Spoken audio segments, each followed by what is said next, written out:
नियत वही होना है जो पहले से नियति ने तय रखा। अंकों के पलटने के बाद 12 का 21।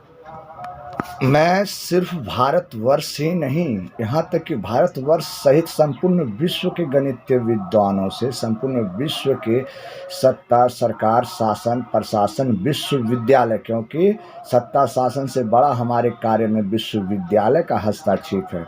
उस विश्वविद्यालय का जो नवीन नूतन तत्वों को बढ़ावा दे, प्रोत्साहन दे, वह विश्वविद्यालय जो कि किसी नई आविष्कार को समझे, नए तत्व को बूझे, ये काम तो विश्वविद्यालय का था। परंतु विश्वविद्यालय का एक्टिव नहीं होने के कारण हमने क्या क्या किया अपने महाशोध अनुसंधान को भारतवर्ष से संपूर्ण विश्व पटल पर रखने का, वो मैं थोड़ी सी चर्चा आप जनता जनार्दन के पास करना चाहता हूँ। सबसे पहले मैं बता देना चाहता हूँ कि हमने महान गणितज्ञों के सिद्धांतों के सिद्धांत पर रिसर्च किया, शोध किया, अनुसंधान किया। वो विद्वान जो हमारे भारतवर्ष में जन्म लेकर अपना तो गौरवान्वित हुए ही, साथ साथ हमारे देश को भी, अपने देश को भी गौरवान्वित किए। उनमें मैं कुछ विद्वानों का नाम आप सबके समक्ष साझा करना चाहता हूँ। वो विद्वान कोई और नहीं, सबसे पहला विद्वान थे हमारे महान भारतवर्ष में शून्यगुप्त, जिन्होंने शून्य की संरचना को बताया। फिर हमारे ही महान भारत देश में महान गणितज्ञ का उद्भव हुआ, जिन्हें आज न सिर्फ हमारा देश बल्कि पृथ्वी पर उपस्थित सभी देश जानते हैं, आर्यभट्ट जी के रूप में। उनके बाद कुछ दिन उपरांत और एक गणितज्ञ की, क्या कि गणितीय विद्वान से भरा तो आज पूरा समाज है, परंतु गणितज्ञ से भरा हुआ कोई समाज नहीं। उसके बाद जन्म लिया भास्कर जी, उसके बाद जन्म लिए ब्रह्मगुप्त जी, उसके बाद जन्म लिए भास्कर द्वितीय जी। और मैं आपका ध्यान इसी ओर आकर्षित करना चाहता हूं कि मुझे एक गणितीय विद्वान की कार्य को चुनौती दी है, वो है भास्कर द्वितीय जी। आइए, क्यों भास्कर द्वितीय जी के साथ साथ मैं ये नहीं कह रहा हूँ, भास्कर द्वितीय जी का जन्म जो है वो 12वीं शताब्दी में हुई और उन्होंने अनेकों गणित में उपलब्धियां दी, लेकिन एक उपलब्धि जो उन्होंने शून्य से जोड़कर गणित जगत को दिया, विश्व जगत को दिया, गणित जगत को दिया, वह उपलब्धि जिस पर आज हमने 21 साल से बड़े बड़े सरकार, बड़े बड़े विधायक, बड़े बड़े नेता, बड़े बड़े सांसद, बड़े बड़े शासन प्रशासन, बड़े बड़े मंत्री कंत्री, यहाँ तक कि धरना, अनशन, विश्वविद्यालय का परिक्रमा, विश्वविद्यालय से भीख मांगना, विश्वविद्यालय को पुनः कई बार समझाना, इन सब के उपरांत जब कुछ समझ में ना आई, कुछ नहीं समझ में आया कि हमें अपनी विश्व स्तर की इस प्रतिभा को संपूर्ण विश्व तक कैसे पहुंचाना है, तो अंतकाल हमने जाकर रांची सर्वोच्च न्यायालय में जाकर अपने रीट याचिका, जनहित के याचिका, ज्ञानहित याचिका, राष्ट्रहित याचिका डायल किया, मतलब कि प्रस्तुत किया। और उस याचिका में हमने एक ही चीज मांग की थी कि श्रीमान साहब, मिलाद जज साहब, हाकिम साहब, कि सुनो हमारी बात। हमने आज से पहले भारतवर्ष में 1200 साल पहले एक गणितीय विद्वान जन्म लिए जिनका नाम था भास्कर द्वितीय। उन्होंने गणित जगत में एक कोहराम मचा दिया है अपनी एक गलत अभिधारणाओं से।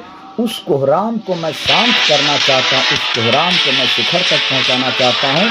और पिछले जितने भी गणित के विद्वान, गणित यज्ञ का हमने नाम लिया, उन सब की आत्माओं को शांति देना चाहता हूँ, शिखर तक ले जाना चाहता हूँ, जिन्होंने इतने अद्भुत प्रकार से, इतने अद्भुत तरीकों से मेहनत कर हम मानव के जीवन को एक नई ऊंचाई तक दिया है। आज अनुसंधान का अर्थ क्या होता है? अनुसंधान का अर्थ होता है मानव विकास का उत्थान होना, मानव सभ्यता का उत्थान होना। लेकिन क्या हुआ हमारे साथ? रांची सर्वोच्च न्यायालय में भी हम लटक गए कि 2019 में जाकर मुकदमा किया था, रीट याचिका डाली थी, रीट याचिका, लेकिन कोई तरह का हमें रिस्पॉन्स नहीं मिला। हमने कहा था कि श्रीमान, मैं चैलेंज करता हूँ, ये हमारा अधिकार है कि अगर कुछ गलत है और उसे मैं सही सिद्ध कर मानव को एक नई शिखर तक ले जा सकता हूँ, तो आप हमारी मदद करें और हमारी सहयोग करे और विश्वविद्यालय को ये आदेश दे कि वह हमारे विषय पर शास्त्रार्थ करे, डिबेट करे, क्रॉस एग्जामिनेशन करे, या तो हमें विश्व स्तर पर जोड़ दे या तो हमें तोड़ दे। लेकिन क्या हुआ, आज का जमाना में, आज के समय में सब अपने में मतलबी हो गया। यहाँ तक कि एक न्यूज एक्टिंग वाले पत्रकार भी आए तो वह भी ऐसे ही हो गए। मैं चाहता हूँ कि सोशल मीडिया का समय है, हमारी इस प्रतिभा को अनेकों लोग तक पहुँचाएं और सबको बताएं कि कैसे एक नया गणितज्ञ जन्म लिया है शून्यराज अंक के रूप में, जो समस्त विश्व में, समस्त ब्रह्मांड में, समस्त पृथ्वी पर शून्य से जुड़ी विरोधाभास है, शून्य से जुड़ी कंट्राडक्शन है, उसे खत्म करके उसे शिखर तक पहुंचाएं। जय हिंद, जय भारत, ज्ञान का उत्थान, संपूर्ण विश्व का फिर से कल्याण। किसी भी शोध संस्थान में शून्य पर कोई शोध और अनुसंधान नहीं किया गया।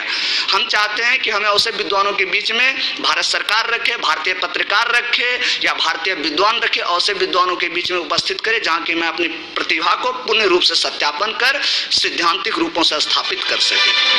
शून्य का आविष्कार गणित के इतिहास में एक महान खोज मानी जाती है। करीब 1300 साल पहले आर्यभट्ट ने शून्य का खोज किया था। अब आर्यभट्ट समेत तमाम गणितज्ञों के सिद्धांत को धनबाद के शून्य राज अंक चुनौती दे रहे हैं। देखने वाली बात होगी कि उनकी चुनौती को वर्तमान गणितज्ञ कितनी गंभीरता से लेते हैं।